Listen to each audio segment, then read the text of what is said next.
Oromoota Ameerikaa kaabaa keessa jiran biratti torban darbee torban ispoortii ture.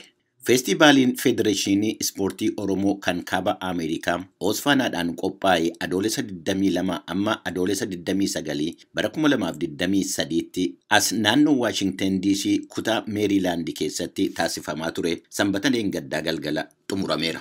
Taphni kubbaa miilaa bakka yookaan diviiziyoonii lamatti qoodameeti kan taasifamaa ture. Diviiziyoonii jalqabaa keessatti garee yookaan tiima 16, diviiziyoonii lammaffaa yookaan baa keessatti immoo garee 13.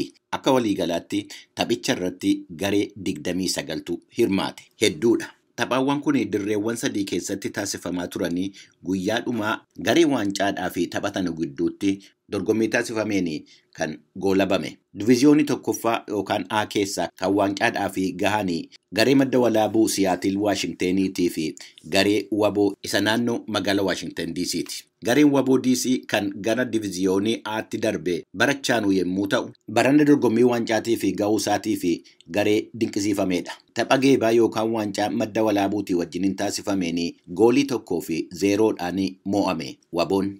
Maddi walaabuu rukuttaa adabbii sadhumaa yookaan peenaalitii 2 argatee ture. Haa ta'u malee karra eegaan waboo Aayizaakii adabbii peenaalitii madda walaabuu lammanuu fashaleessuu danda'eera.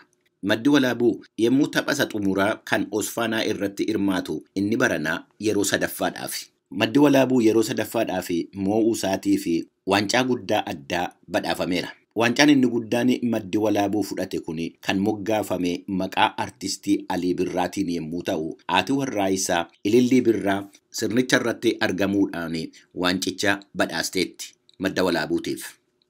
Taphichaan duratti leenjisaan garee madda walaabuu Iyoosiyaas Atsimagoorgis taphaan dura gareen isaa akka mo'uu danda'u dhaadatee ture. And then they're good teams, so they come all the way, we came all the way, so we here, we face again.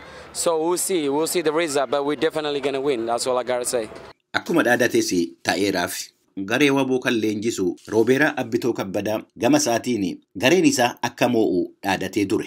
The name behind it is because of that. It's that no matter who's against us, we're gonna win at the end of the day. That's the reason why we named it Wabo.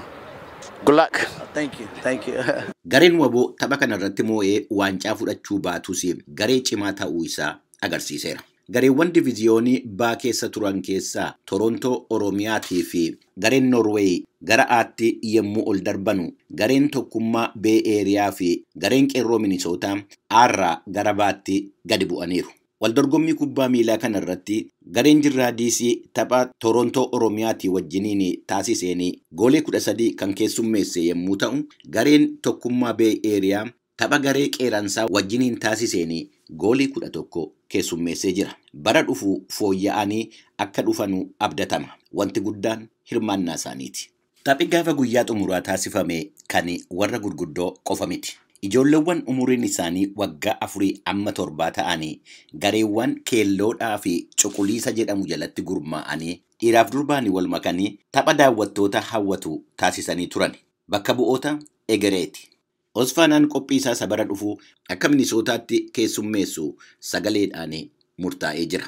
Dhimma kana irratti dura taa'aa Oosfaanaa obbo Kamaal Qabatootii wajjiniin mariin taasisne jira. Fuula duratti isiniif dhiyeessina. Kanarraa kanumaan raawwannaa fayyaa ta'aa.